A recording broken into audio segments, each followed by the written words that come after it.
You got to realize, like, I'm hitting my numbers with around 1,000 paying fans. So ultimately, yeah, followers and all that helps, but it's how you monetize the fan base that you have or the audience that you have.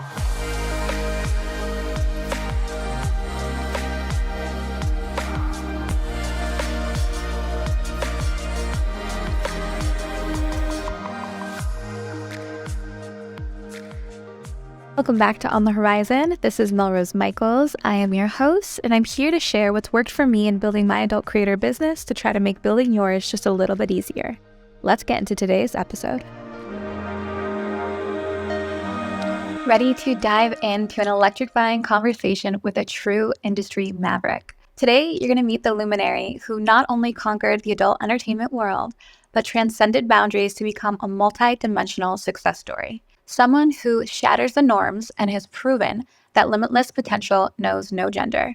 Our guest's journey is a beacon of inspiration, offering insights that are essential for all aspiring entrepreneurs, regardless of their background. This episode is going to be an absolute game changer that you won't want to miss. I want to take this opportunity to draw your attention and introduce all of you listening to my other company, SWR Data, in case you're not yet familiar.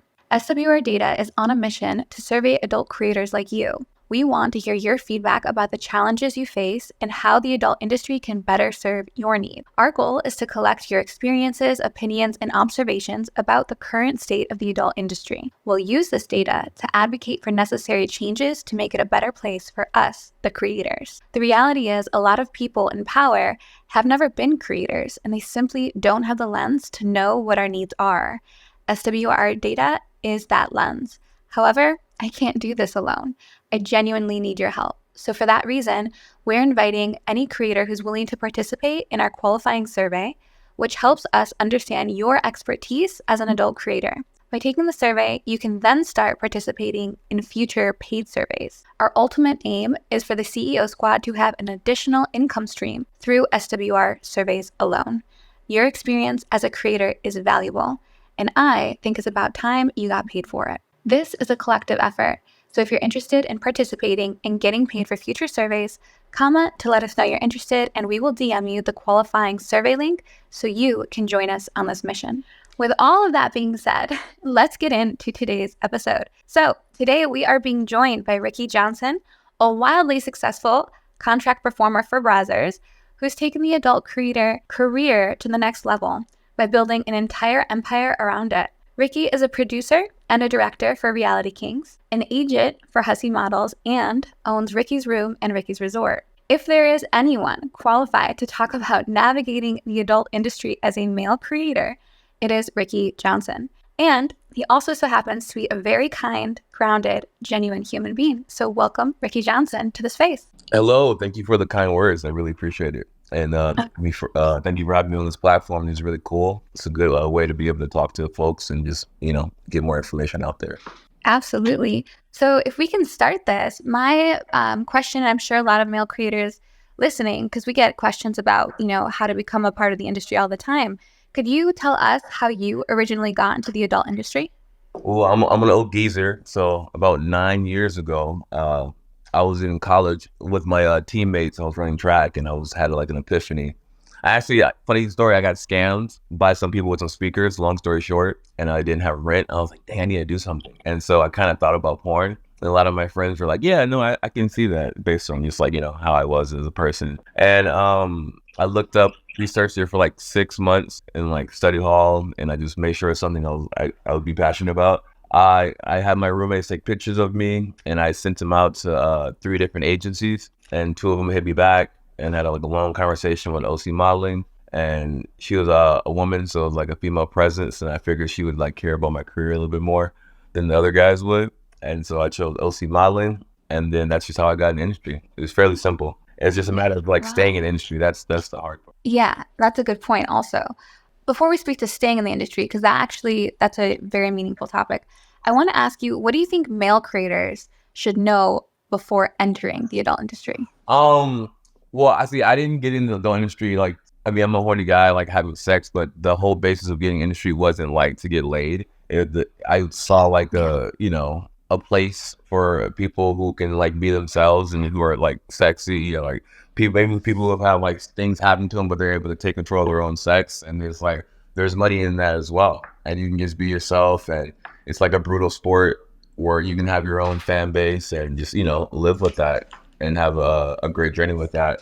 And it's just like a community. So it's a community that I felt like, deserves a lot of love. And I saw potential. And as I was in the industry more, I saw some success with it. And so now I'm at a point where like, I think more success can be made and people can understand that you don't necessarily have to have like a large following, that everyone has like a fan, like, one fan is still one fan, and that goes a long way. So Yeah, absolutely.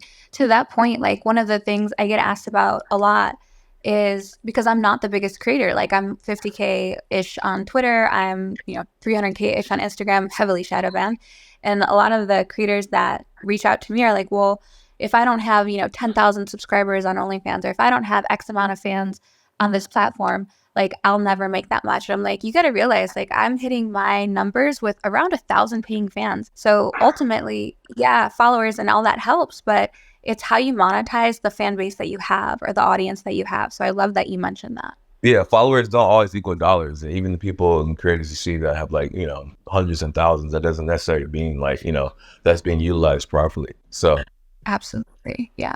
So you mentioned getting into the industry is one thing, but staying in the industry is another. Can you speak a little bit about that? yeah, I feel like, if you have a big dick or if you look good and, from society standpoint, you can get in the industry. It's just a matter of being able to stay, because there's more to it than just having a big dick or looking good or being able to perform. It's because you're having sex with different people, and, word of mouth gets around. And I've seen a lot of people who have big dicks or good looking people, but they still got like blacklisted and got out the industry. Rightfully so, because, they're dickheads. And Yeah. it's more to it, because, you're exchanging energy with someone, you're having sex with someone. And if you're like, you're an asshole, I don't think you're going to get around two. And then let's say you go around the block and you have sex with those people, but then you don't get any around two. No one wants to have sex with you again because you're a dickhead. That's kind of where your career is going to go. Yeah. Yeah. If you had to attribute one thing from you just having longevity in this industry, what would that one thing be, do you think? I would think reading the room. I pride myself because I'm a pleasure seeker. So part of me, like, my goal whenever I perform with someone is to make sure like they have an orgasm or at least have a good time and be comfortable. So that also causes reading the room, because like my comfort isn't necessarily everybody else's comfort. And I think people sometimes need to be able to look within, and like just because you're comfortable doesn't mean someone else is comfortable. And it's just, the art of pleasing someone. Absolutely. I love that. And I've got that vibe from you too. So like for backstory, I met Ricky at the conventions in Expos Amsterdam, and then we were both at Prague together. I didn't see you in Ibiza, but ultimately, like my impression of you is like you are the most like aware and conscious person. Like you're very in tune with how everyone else is feeling and making everyone else comfortable. And that is outside of a porn set or outside of a film setting. So like to see how you prioritize that, bringing it into your work makes total sense, because that's the energy you give off in a room regardless. Yeah, I want everybody to win. I want everybody to be comfortable, because I just know what it's like to be uncomfortable all the time. And like in general, in porn, like everybody knows how to have sex. It's like a genuine common thing amongst humans, but it's the whole nature of having sex in front of other people and being able to be yourself in front of other people. Like a lot of times performers are really good at one set, and they might go to another set and always have like a, tough day, and it might be harder than other days. And it's just because they're comfortable in one place and not comfortable in the other. If you're enjoying this podcast episode so far, please take one moment to share it with another one of your adult content creator friends, because you know what the rule is here. We do not gatekeep, and we want to make as many adult creators' businesses as easy as possible. And you sharing this episode with them might do exactly that. Thanks so much in advance. So I'm curious from, for SWCEO and all the stuff we put out, obviously I'm pretty limited because I'm speaking from just my own lens. And we've spoken about this, how I want to really make an effort this year to broaden the lens and have other people from, all areas and expertise and lenses come on to SWCEO and have this platform to speak to others who I can't help because I just don't live in those experiences. So I'm really curious, from your experience and your perspective, what has been the most challenging part of your journey with the adult industry? I would say in the beginning of my career, it was like finding the niche that I was going to be put in, because porn is very black and white. And as a black male creator, like I'm not dark skinned, and that's kind of the niche that at the time was very heavily like, there's a look. And then for me, it was like, build, like, focus on my brand, focus on the Ricky Johnson part, where it's like, let's say it's Melrose is working with Big Black Cock or something like that. I wanted to be like Melrose is working with Ricky Johnson. So to give like a brand, I just had to work on me. And Yeah. and I've seen some performers who may have done the mainstream route earlier in their career and it didn't work out for them, but then they built their own personal brand and they were able to go back in the mainstream and like hit it off like wildly successful, because at that point they're fully comfortable. They found their own selves.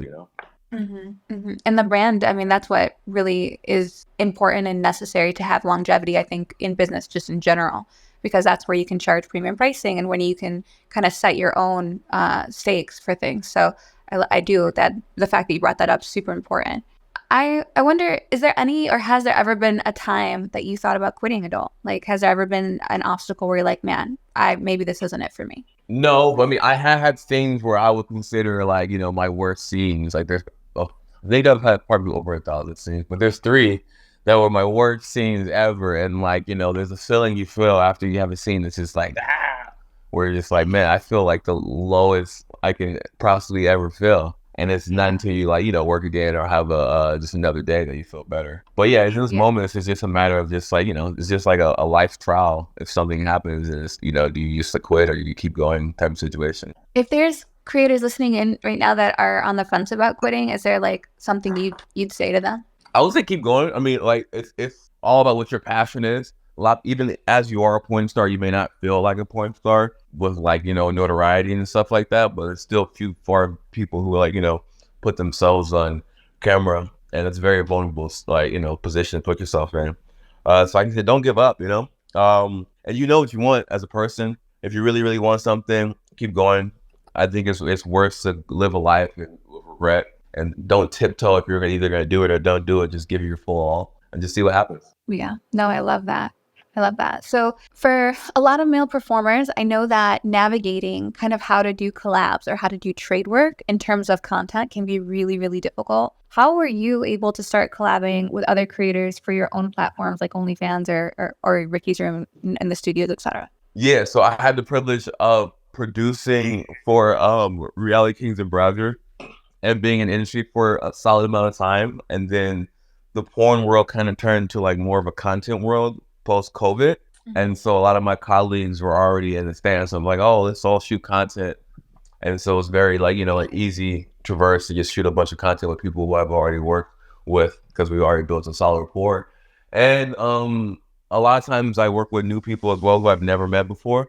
But those are sometimes just like an interesting feeling because you're taking on a personality or energy of someone like you have no idea. But it's just a matter, I would say, of maybe if you were like going on a date and, how you would treat that person, and it goes a long way. And the thing is, people have to understand you can go on a date and you both be 2 great people, but it just not work out, and that's okay. And so that just something that needs to be understood. So yeah, if creators if creators have never done mainstream and they don't have that kind of like library or body of work behind them to support that they're like legitimate and that they're serious and they're actual performers, and they're like maybe just starting with an OnlyFans or just starting with their own independent platform, and they have to reach out and ask for collabs with other performers. I think that a lot of male creators are like, I don't want to come off wrong or make someone uncomfortable or, those sorts of things. Is there any advice you give those creators on how to approach collab work if they don't have that massive body of work behind them? yeah, I would say approach it again on that dating thing, type of mentality. I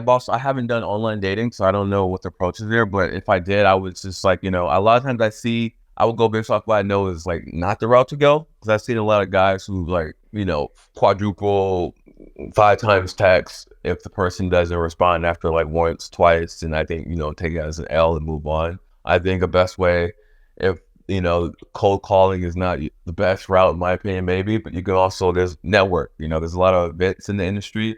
There's X3 coming up and AVN, and there are like Exoticas, and just walking around and meeting people can be a way to like, find someone and go from there. And then reading the room in those situations, and it just takes one. And if you have your own personal content partner, like it might be a slow grind. That's the thing. I think a lot of people go for like that quick, I want to make it like immediately, but to build a brand takes an extremely long time. And like, I'm pretty sure if people are doing this gig as a career, So you gotta treat it like a career. So like even if you're like a basketball player, you like for 1 year score like 30 points a game, it's gonna take the consistency of doing that more than 1 year to truly be noticed from like society as a whole. And that's the same thing with the industry, I believe, is that a lot of times as a male performer, you want to get that quick in, but it takes time and consistency because you look at the resume of someone you're working with. If a woman is working with a guy, she sees like, he's consistent, and I think that adds to the character of them working with you and word of mouth. So Yeah. Yeah. I like that you mentioned brand again because when you do have your name and you have your brand to support you, it comes along if you've built it right and if you've done the right things throughout your career and over a long enough time horizon, you have strength in your name and in your reputation and in the body of work you've done and all of that. And those things make, future collabs easier. So like the more of that you have behind you, I feel like the more simple it is to move forward with other creators and other collaborations and also work with companies because they know your brand and they trust it and it comes with all these things baked in.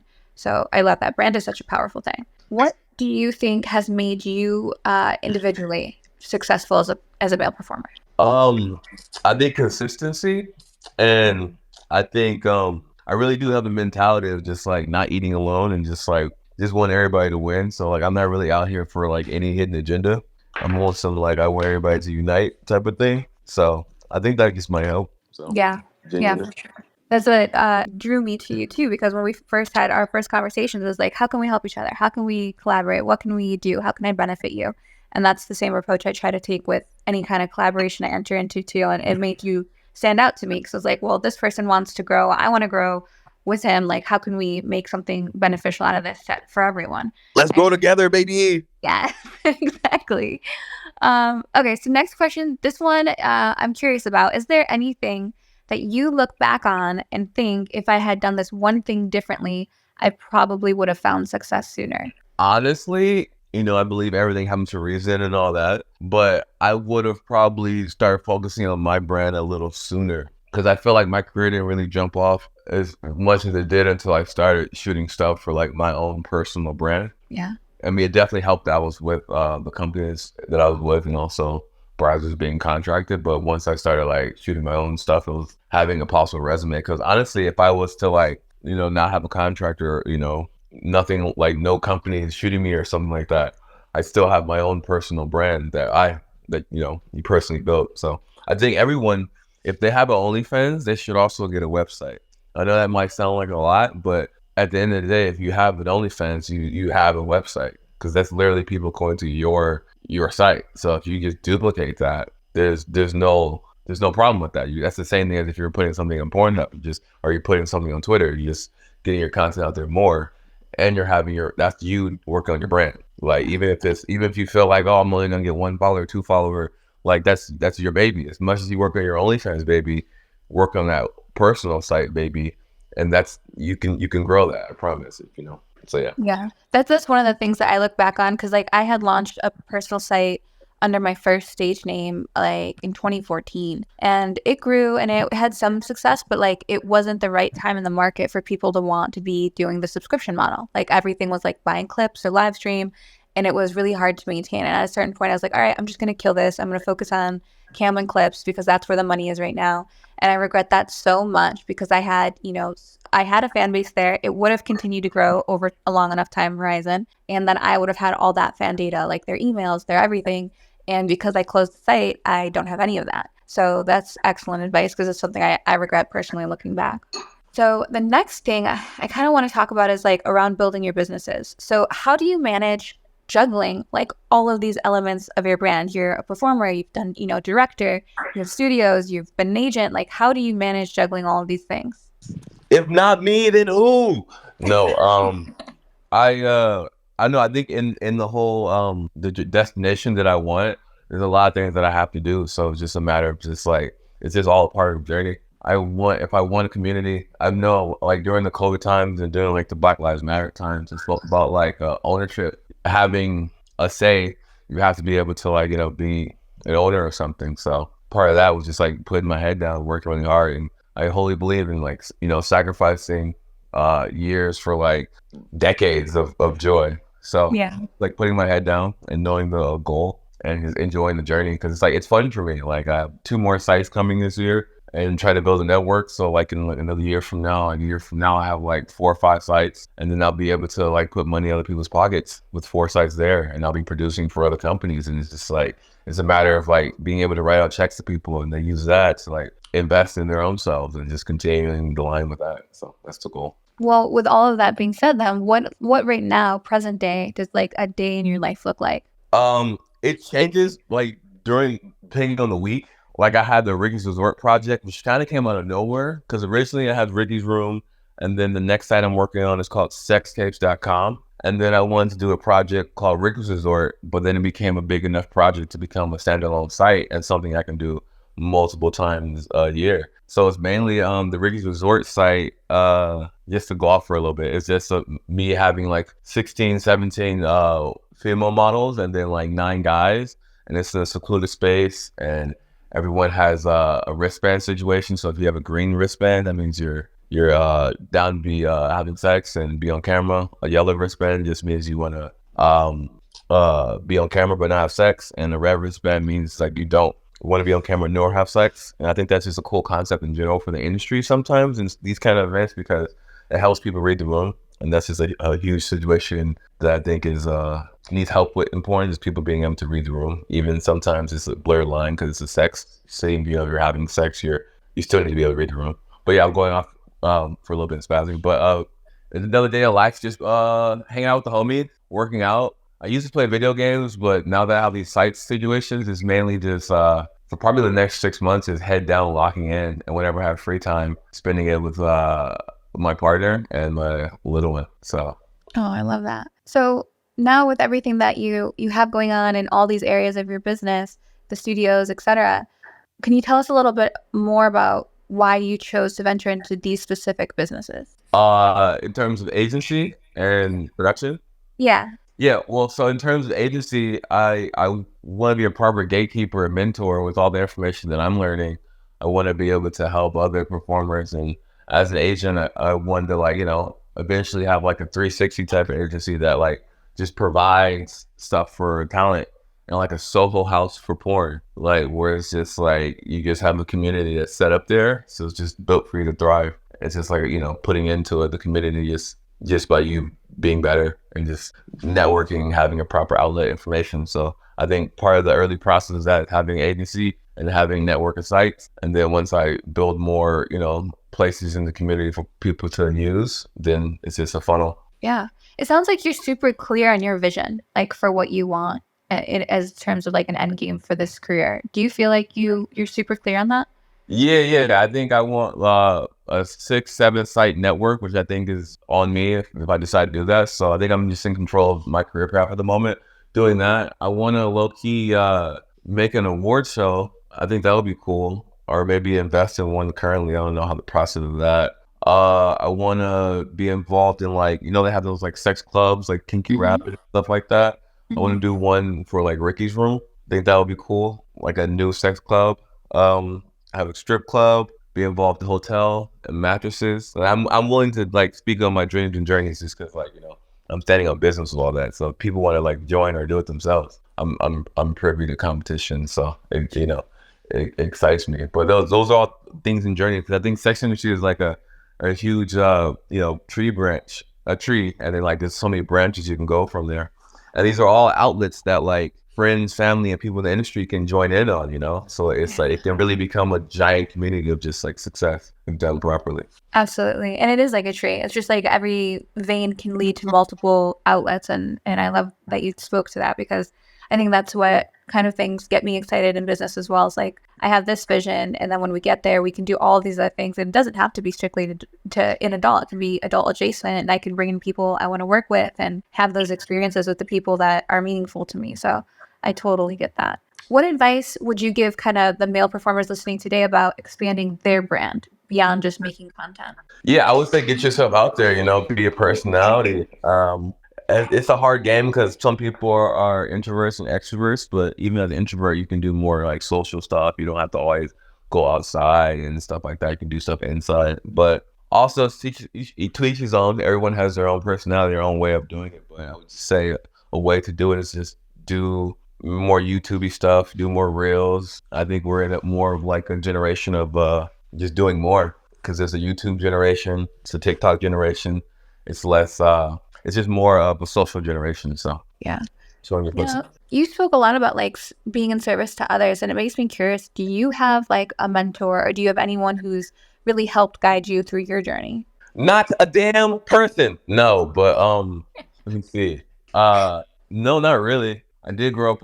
Yeah, yeah. I grew up with a father on a personal level. I think just the world was my mentor. But there's like people who I not look up to. Who I'm like, okay. Like in terms of porn, there's like one Kieran Lee. I like how he navigated porn, so I have respect for him. Not that I don't have respect for everybody else, but like that's someone that like I'm like, hey, you know what? Like if he was to text me on the side and be like, hey, I would probably like, okay, I hear what you're saying, type of Yeah. situation. Yeah. Are there other like adult entrepreneurs you admire that have impacted you in any way? I would say 50 Cent. Yeah, I would say 50 Cent is a solid role model.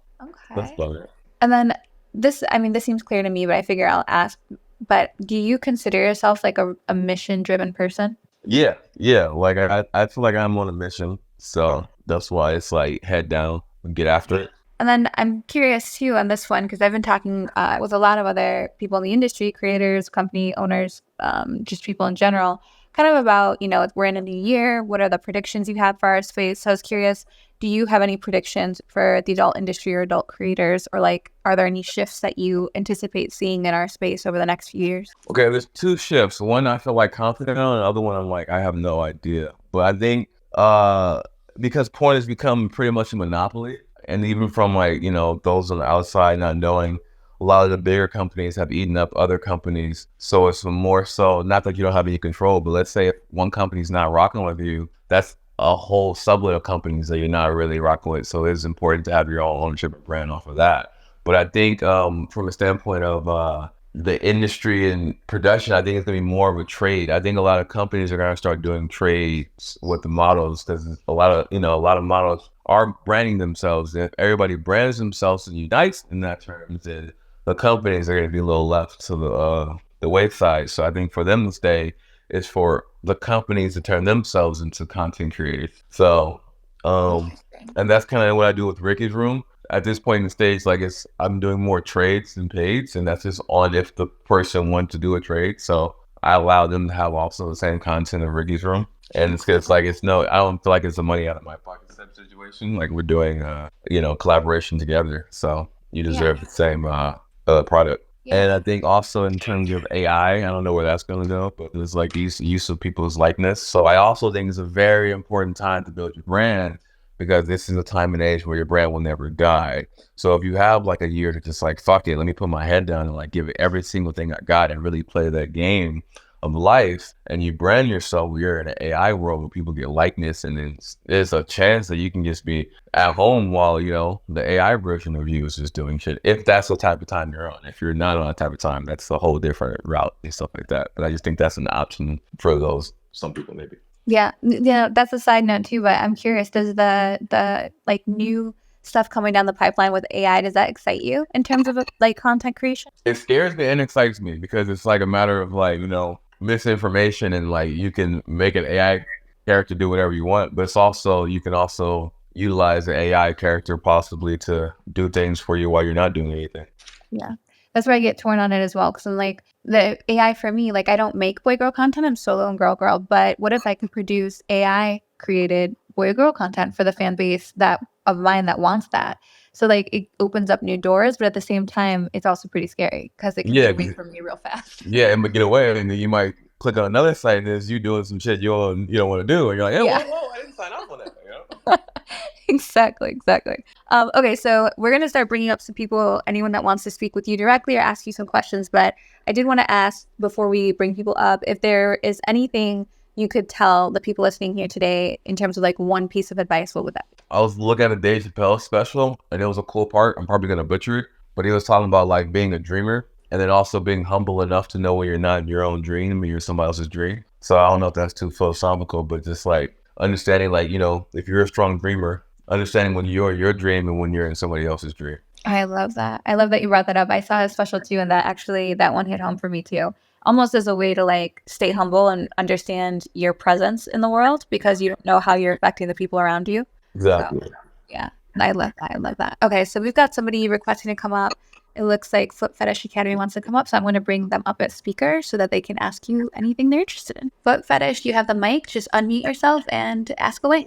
Yeah, hey Melrose. I'm on my other account. I used to be in here.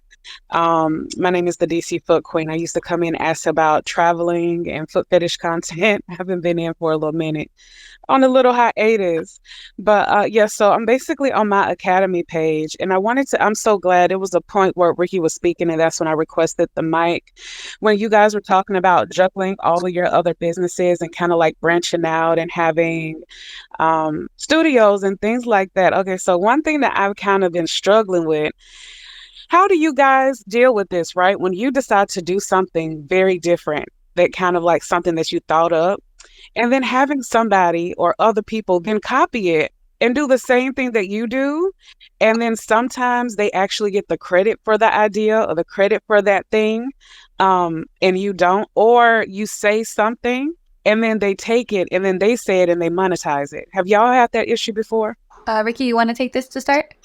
Yeah, so are you talking in the realm of like you put an idea out there in the world and then like someone does that exact same idea and they're like getting more fruits for it than you are? Yeah, but not even more fruit. Sometimes that happened because I know I was speaking to somebody that said that they had like a course or a class, and then somebody took their exact course of class and made another course of class, like something like that. Like as a foot fetish person, I've been in the foot fetish industry for 8 years, and it's been really good to me. And I have a lot of knowledge and a lot of things that I want to share with people. But it seemed like when I started really mentoring people and starting my academy, now I've had issues where people that I mentored are now, oh, well, come to my mentorship. Like, hold on, wait a minute.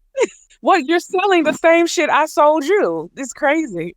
Yeah, okay, yeah, that's a tough one. I mean, in my opinion, that's a perspective because, like, okay, if someone, was to do a career in adult the exact same way and copy, I wouldn't take or do, the same thing I did, I would look at it as a sign of, like, respect because they see that as working for you and they're just trying to, live that life. And so they're just going to, like, follow your suit. So, but like, if you understand that you're the originator, then unless it's like taken from your pockets, then if it's taken from your pockets, I'm sure there's like legal ways to like, do takedowns and stuff like that. But other than that, I think it's a form of someone just like looking to make ends meet the same way and being like, I like what this person's doing. I think this is a way. Unless it's like your exact content, like your actual feed and stuff like that, then that's a whole different situation. Then you can get that shit taken out. Yeah. I'll add that from my experience. So obviously with SWCEO stuff, it's very educational based and we put out a ton of stuff and it's all for free. So like I'm not charging for courses or stuff like that. I want the education free because I mean that's the mission that we're on for SWCEO specifically. And I've seen people and people will send it to me actually quite frequently, that someone has taken something we put out for free and they're charging for it in a course. And to Ricky's point, I tend to accept that as flattery. So like obviously something we're saying has worked. They have taken the opportunity to monetize it. Like that's their prerogative in a way. It's public information. I used to get frustrated by it, but ultimately I think that I believe enough in myself and in my mission that, and also my ability to outlast. Like I am on this mission for the next decade. Like I plan to be here and doing this for forever. And most of those people that have, come in and taken our material and tried to monetize it, they're already gone. So I also believe in like, because I'm doing something that's bigger than myself and because I'm doing something that I'm going to do and I'm committed to doing for a long time, that I really don't have to worry about when stuff like that pops up. So you could definitely take that approach too. And ultimately there's room for everyone. Like I love competition because I'm very motivated by it, but also I do believe that it's more collaboration over competition. So like, there's McDonald's, then there's Wendy's, and there's White Castle, and I'm probably showing my northern side here, but like there's all these restaurants, everyone eats. So it doesn't just have to be you doing it. And also if you're the originator and if you really understand the market and you're really, an educator in the fact that you're still active and you're still doing these things in these spaces, the times will change. So the education will have to evolve. And if those people aren't actually qualified to be speaking to it beyond what they learn directly from you, they won't be able to evolve with it. So you have that advantage because you're the originator. So hopefully that helps. Yeah, thank you guys so much. Yeah, keep doing what you're doing. Yeah, it's a sign that you're killing it and just know you Yeah, can go harder and it'll work out. absolutely. Okay. Let's see. We got some other requests here. So let me start by bringing up. We got Tony Orion. Let me add him as a speaker. All right, Tony, you have the mic. Hi guys, thank you so much.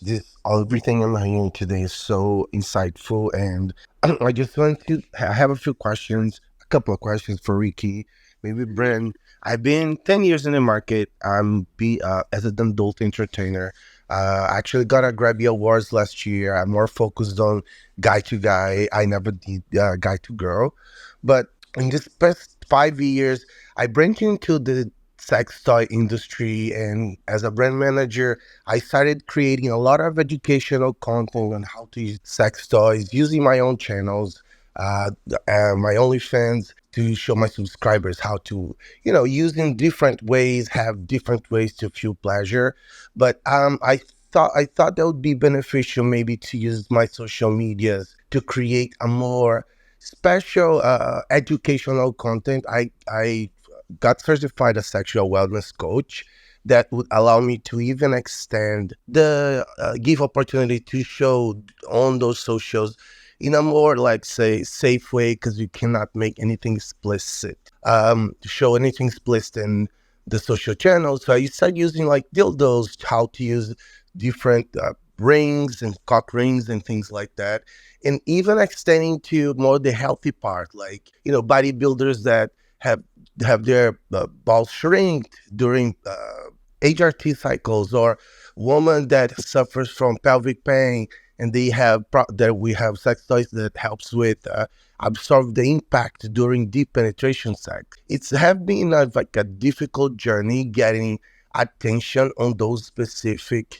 channels, because I don't know if I'm doing this the right way. I think because of the limitations of the explicit content on this socials, I'm not getting a bigger visibility. I even opened a Shopify store to sell some specific products and extend the educational parts that I'm showing, and it's a slow grow. I wanted to see if you guys have a different perspective on how to approach and maybe educate the subscribers and the fans and the followers in this kind of part of the business.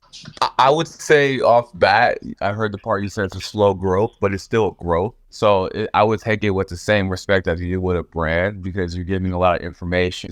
It takes time for more and more people to hear what you're trying to say, and people to, like, listen to what you're actually saying, or even hear what you're saying, because there's a lot of information on the internet in general, and there's a lot of, at the end of the day, the basis of what most people are probably approaching your site for is sexual activity.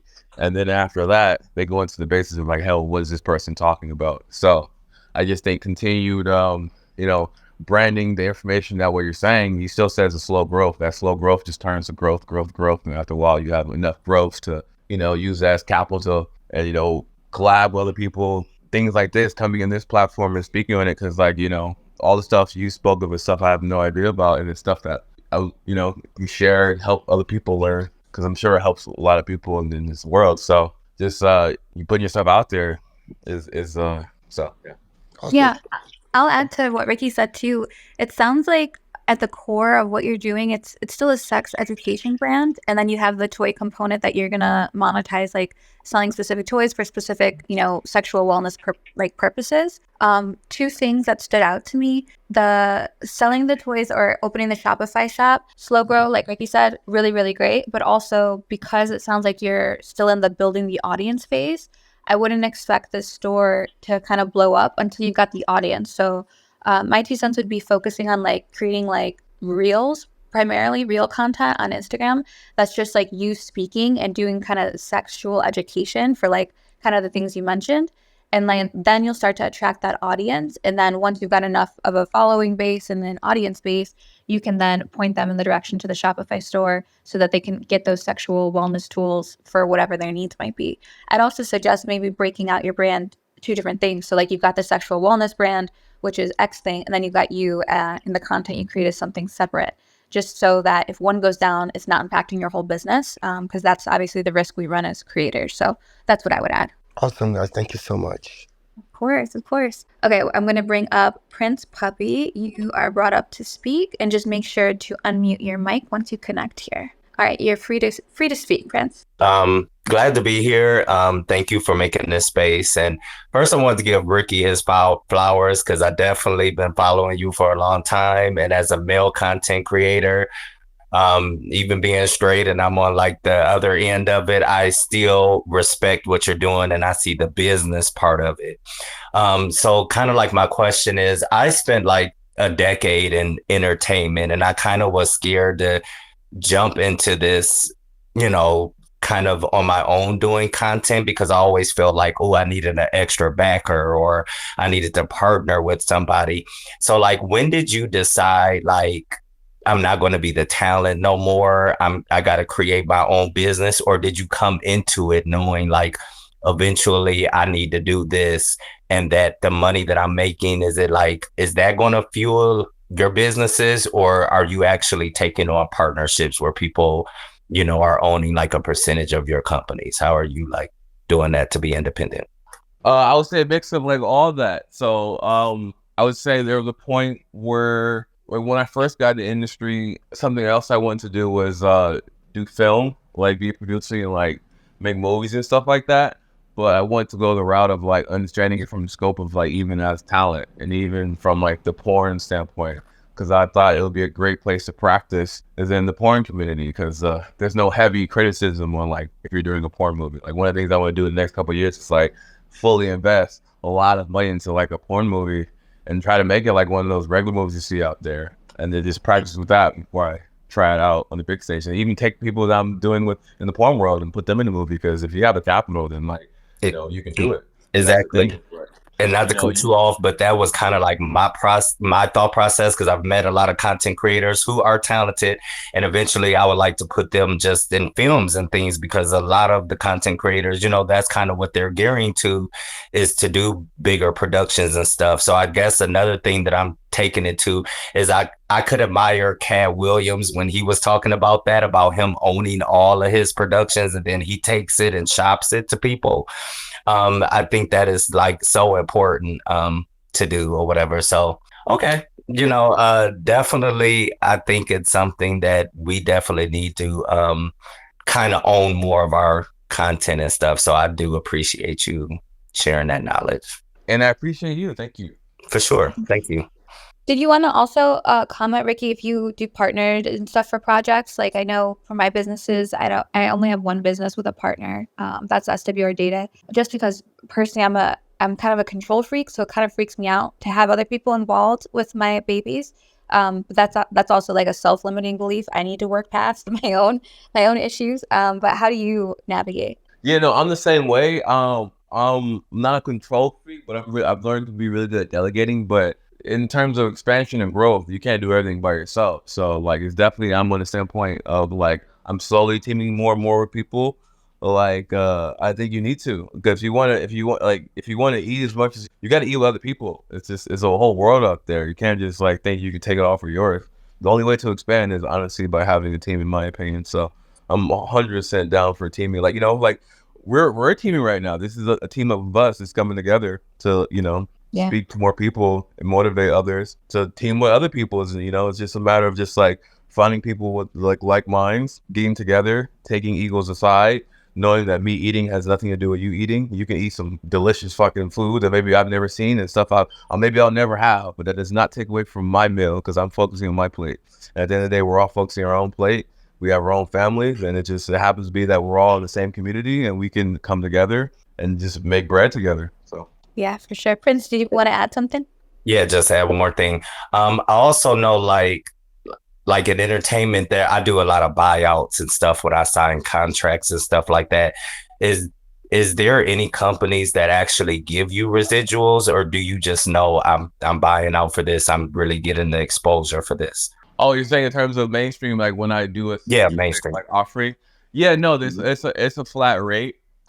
Something I was thinking about in terms of my own production is something in that way. That's why, like, in terms of I do a lot of trades sometimes, because that's like a form of residuals, because like I'm gonna get mine on my site and then you can get yours on whichever you do with it. So that's something I'm down for. like thinking on how that works. But yeah, Cool. for the most part, I have. Because I've had contracts to where like this is like TV stuff, but I feel like it all works the same, like you said, entertainment and porn. Like where you'll sign like the 2-year contract, and then like if a site wants to re-promote that video, then you get like an extra stipend or something from it. But then it's like that 2 buyout, and then you're kind of done. Yeah, yeah. So that's the thing. That's complicated in porn because there's so many streams. So Right. that's why it has to be like, super contracted out. But I'm in the stance of that's where I think trade is at. But for my businesses, I'm definitely, wanting to look into some stuff because I do like the idea of like, people being able to constantly get residuals for the work they do. For sure. Okay, thank you all. For sure. Also, Prince, I know that I'm consulting with some companies right now, like platform-wise, that they're looking to pay out creators residual for their content. So make sure you're following SWCEO because when we can speak publicly on those, we'll be screaming about it. Definitely. I'm following you. Thank you. Love it. Okay, Mr. Jack, you got the mic. Hi. How you doing? So I'm looking for like other like Telegram groups where like I know I see the women doing it like the post for post. Do you like know any of those for like men? Like any like Telegram groups where like they have like OnlyFans groups where it's like post for post. I don't, but that's also interesting. I see that. I know a lot of the women come together and they, they do that. I think some guys should do that as well. Maybe start one. That's a cool way to help your brand. Yeah, that was my question, and that's one of the things that I was looking for, like the fellas that come together and like more groups that we can have together where we retweet and repost and shit like that. So. Well, Mr. Jack, if you decide to create something like that, DM us on SWCEO. We'll shout it out so you can get some more male performers involved. I appreciate that. Thank you. All right, let me bring up Moda. Hey, how's it going? Going good. Good to have you. Great to be here. Ricky, like the gentleman was saying earlier, man, many flowers to you, man, what you have going on. My question is kind of two-part. For male creators, how do we ensure that our co-stars tests are recent and that they haven't had like sex before we do our scene? There's a pass system. I believe there's been a lot of changes and stuff like that. But industry-wide, there's a rule of thumb where you have to be 14-day tested, and you have to get it from clear testing or cutting-edge technology. And so I would say if you're collaborating with someone, let them know, like, you're not going to collaborate with them unless they're getting tested from those facilities or in general, whatever, but from the porn world, it's like those 3 facilities, and there's a lot of branches out there, in Cali. But if you're shooting in a different state, might be different, rules, regulations. But yeah, make sure someone's tested and if you see their results and do your own proper research in that. But from a porn mainstream level, we have 3 facilities that you can just call in and ensure that this is that person's results. Okay. And also part 2 of that, you don't hear a lot about it, but I know there's also the possibility of your co-star getting pregnant. Do you guys write that in your contract, or like how do you protect yourself against that if something like that was to occur to where the co-star wants to keep it or something like that? Yeah, see, that's a charge to the game, unfortunately. But maybe that's something because you create your own paperwork when doing exchanges with another talent, like if it's your own personal stuff, then maybe you can create something in your own contract and speak that to that person. That's like an individual to individual basis, because it's up to you to talk to the person you're working with and be like, hey, are you on birth control? If you are doing cream pie type of situation, and then it's based on what they say, it's that boundary. So that's like a personal, if you come with someone and they're not on birth control, then that's you're going to get that possibility. Like if you fuck somebody in the ass, it's a possibility they might shit on you. And it's not, neither here nor there. It's just what you signed up for type of situation. But yeah, I know people who have set babies and people who have had sex with someone that did cream pie, and then they just, now they have a kid. It's just, that's what life gave them. So. Got to appreciate your time, man. Have a great day. But okay, so many creators, especially male creators, tuned in. So I'm super happy about that. And then just creators in general are going to benefit from the insights that you shared here today, Ricky. So I just want to sincerely thank you for your time and taking the time to sit down and do this with us. I know that it may not seem like a lot right now, but this episode is going to have ripple effects, and it's going to extend so far beyond this moment because there really isn't enough resources out there for male creators specifically. And you just kind of provided a roadmap. So Thank you for doing this, and I really appreciate it. This is huge. Thank you for giving me the time and the space. And I love what you're doing by giving other people like spaces on a weekly basis. Every Tuesday at 11 a.m. CST time. So, Your time, yeah. CT time. So, but yeah, no, you're really cool, really goat. So appreciate you for helping the community. Appreciate that. Can you rattle off your socials and any projects you're working on that you want people to know about? Okay, so my socials for Twitter and Instagram are Ricky Behavior. My OnlyFans is Ricky Behavior and Ricky's Hub. My website is rickysroom.com. And in like 6 months, it'll be rickysresort.com and sextape.com. And yeah, I also catch stuff I shoot at Brazzers and Reality Kings. And I'm also an agent. So if you're a male creator or a female creator or any type of creator and you're interested, put an application in with Hussey. I'm one of the agents over there. That's the I give time to that. And this is probably going to be my last year performing. So once that's done, I'm going to pull a lot more focus into like behind the scenes and doing stuff from an agency standpoint and producing standpoint. But yeah, that's everything.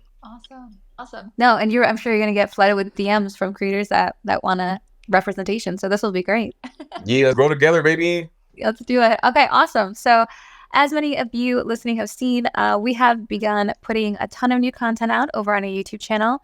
If you're not subscribed to our YouTube, please make sure you do that and have notifications turned on so that you never miss a course. One of our recent videos was about fans revenue, and it's gotten a ton of feedback, and it seems like many adult creators aren't aware of the money that they're leaving on the table by not building out an affiliate business alongside their adult one. So if you have no idea what I'm talking about or what any of that means, that fans revenue video is going to blow your mind. As always, huge thank you to everyone who's subscribed to SWCEO's Telegram bot already. If you haven't already heard, we released a Telegram bot that essentially sends you your daily content inspiration and all of the captions you need for your feed, PPV-lacked messages, clip stores, etc. The ideas are researched to be highly desirable from your fans and what they're currently searching for. And the captions are optimized with calls to action so that you can increase your earning and unlock potential with each one. The Telegram bot pushes your daily dose of inspiration to your phone every day around 10 a.m. Central Standard Time, so that you no longer have to waste your time researching, planning, or coming up with content ideas or captions. The bot takes care of all of it. And if you are not a Telegram user or would prefer PDF download versions of the content inspo and captions, you can now get that right over on SWCEO.com/shop. We recently launched our store website with PDF downloads of the same content inspo and captions featured in our Telegram bot. So we have additional downloads there as well, which would be things like unlock sales scripts and sales objection scripts to help you close the deal with fans and PPVs. And if you want to get a taste of what we offer without spending a dime, there are completely free PDF downloads waiting there for you as well. One of them is a 15 free solo content creator ideas and captions, and another one is a scene planner, and there are so many more. So head over to SWCEO.com/shop after the space if you're interested. Want to take this opportunity one last time to draw your attention about SWR Data, my other company, in case you're not familiar. SWR Data is on a mission to survey adult creators like you. We want to hear your feedback about the challenges you face in the adult industry so that we can better serve your needs. Our goal is to collect your experiences, your opinions, and your observations about the current state of the adult industry. We'll use this data to advocate for necessary changes to make it a better place for us, the creators. The reality is a lot of the people in power have never been creators and simply don't have the lens to know what our needs are. SWR Data is that lens. However, I can't do it alone, and I genuinely need your help. So for that reason, if you are interested and willing to participate in our qualifying survey, which helps us understand your expertise as an adult creator, by taking the survey, you can then start participating in future paid surveys. Our ultimate aim is that the CEO Squad has an additional stream of income just through taking SWR Data's surveys alone. Your experience as a creator is valuable, and I think it's time you get paid for it. Lastly, but most importantly, I want to emphasize that all of the information we put out on SWCEO, we put out for free because we believe in this idea that the more financially successful creators are, the more resources we will have as a community to do things like lobby Congress, impact policy, organize, and more. So if you find value in the content you heard here today or the tweets that you've engaged with, please, please, please consider sharing this to make the journey easier for your own adult creator friends. Our only ask is that you retweet and share our stuff so that we can help as many people as possible. That brings us to the end of today's space. Huge thank you to everyone that joined in, especially Ricky. Remember that all of these are turned into blog posts and available over on SWCEO.com. So if you wanted to revisit anything we talked about today, you can catch it there in a later date beyond this episode. Thank you so much, Ricky. We out of here. And also that affiliate marketing stuff, really get into that. That's where the bag's at. All right, bye. Bye, guys.